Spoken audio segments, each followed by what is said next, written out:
कोल्हापूर जिल्ह्याचं राजकीय विद्यापीठ म्हणून कागलची ओळख आहे। काल एकनाथ शिंदे गटाच्या उमेदवारांना अज्ञात स्थळी हलवलं गेलं, कारण इथले सत्ता समीकरण ऐनवेळी बदलतात। जवळचे मित्र ऐनवेळी विरोधक बनतात, निष्ठा सुटते, विरोधक एकत्र येतात आणि एकमेकांवरती टीका झोडणारे अचानक गोडवे गायला लागतात। म्हणूनच कागलचं राजकारण लवकर डोक्यात शिरत नाही। राजकीय विद्यापीठ का म्हटलं जातं याची महाराष्ट्राला पुन्हा एकदा प्रचिती आली। अचानक येथील राजकारण कसं फिरलं? पूर्वाश्रमीचे भाजपा नेते समरजित घाटगे आणि अजित पवार गटाचे हसन मुश्रीफ अचानक एकत्र कसे आले? शिंदे गटाचे माजी खासदार संजय मंडलिक यांना एकट्या पाडत भाजपला इशारा दिला। आम्ही एकत्र कायमसाठी आलो आहोत म्हणत घड्याळ आणि तुतारी एकच होणार याचे संकेत दिले। नेमका काय घडत आहे आणि कागल नगरपंचायतीवरून नाराज एकनाथ शिंदे कोणती भूमिका घेणार? फडणवीसांच्या सांगण्यावरूनच कागलमध्ये दोन्ही राष्ट्रवादी एकत्र आले आहेत का? राजकीय विद्यापीठात नेमकं काय घडतंय सविस्तरपणे जाणून घेऊयात। नमस्कार, मी विजया वामन। महाराष्ट्रात नगर परिषद, पंचायत समिती आणि महानगरपालिकांच्या निवडणुका जाहीर झाल्यापासून प्रत्येक पक्ष सक्रिय झाला। स्थानिक नेते राजकीय गणिते मांडून तिकीट वाटप करतात। कागल नगरपालिकेमध्ये एकमेकांचे कट्टर प्रतिस्पर्धी असलेले मंत्री अजित पवार गटाचे नेते हसन मुश्रीफ आणि शरद पवार गटाचे समरजित घाटगे यांनी एकमेकांच्या विरोधात आपले उमेदवार उतरवले। यांच्या सोबतच शिंदे गटाचे माजी खासदार संजय मंडलिक आणि भाजपा नेते संजय बाबा घाटगे ही चारही बाजूंनी पूर्ण ताकदीने उमेदवारांची फौज उभी केली। सर्वसाधारणपणे राज्याचं राजकारण पाहता महायुतीचे पक्ष आणि महाविकास आघाडीच्या नेत्यांनी स्थानिक पातळीवर युती करावी असे संकेत आहेत। याचा अर्थ युती करायची असेल तर मित्रपक्षांना सोबत घ्या अथवा स्वबळावर उभे राहा। इथं सर्वच पक्ष एकमेकांविरुद्ध असल्यानं राजकारण रंगेल असं चित्र होतं। संजय मंडलिक आणि समरजित घाटगे हे दोघेही राजकीय मित्र म्हणून परिसरात परिचित आहेत। भाजपा आणि शिवसेना शिंदे गट एकत्रित येत या दोघांना ऐनवेळी एकत्रित करतील आणि हसन मुश्रीफ यांना टक्कर देतील हे सर्वश्रुत होतं, कारण उमेदवारी अर्ज दाखल करण्याच्या अगोदरच प्रचाराला सुरुवात केली गेली आणि घाटगे यांनी टीकेची झोड उठवायला सुरुवात केली। मंडलिक यांच्यावर टीका करताना सॉफ्ट कॉर्नर ठेवला, मात्र हसन मुश्रीफ यांच्यावर सडकून टीका केली। भाजपकडून संजय घाटगे यांना मात्र पक्षाचे निर्णय कळायला वेळ लागला। इथेच एक ट्विस्ट पाहायला मिळाला। प्रभाग क्रमांक 9 मधून मुश्रीफांच्या सुनेची बिनविरोध निवड करण्यात आली। पुतणे नवाज मुश्रीफ यांच्या पत्नी सेहरनिदा मुश्रीफ या हसन मुश्रीफ यांच्या सुनबाई आहेत। त्यांच्या विरोधात शिंदे गटाच्या नूरजहां नायकवडी यांनी उमेदवारी अर्ज दाखल केला होता, मात्र मुश्रीफांनी मंडलिक गटात डाव टाकत नायकवाडी यांचा उमेदवारी अर्ज शिंदे गटाकडून माघारी घेतला गेला। त्यामुळे आता कागलमध्ये पहिला नगरसेवक बिनविरोध निवडून आला।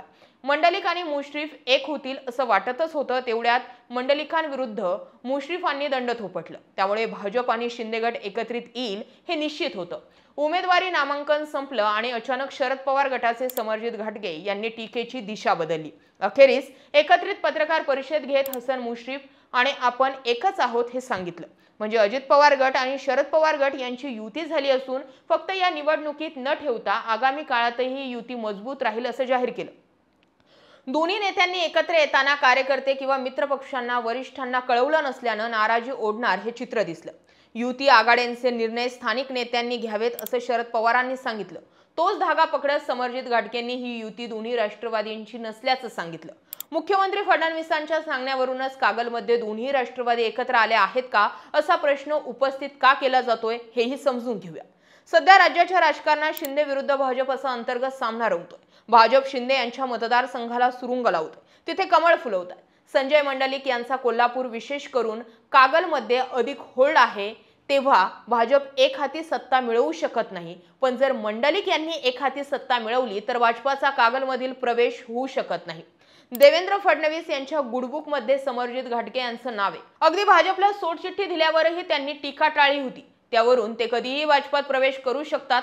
त्यामुळे नगरपंचायत जरी आज शरद पवार यांच्या गटाला गेली तरी उद्याला घाटगेंसह आपल्याच कोट्यात सामील होतील याची खात्री फडणवीसांना होती।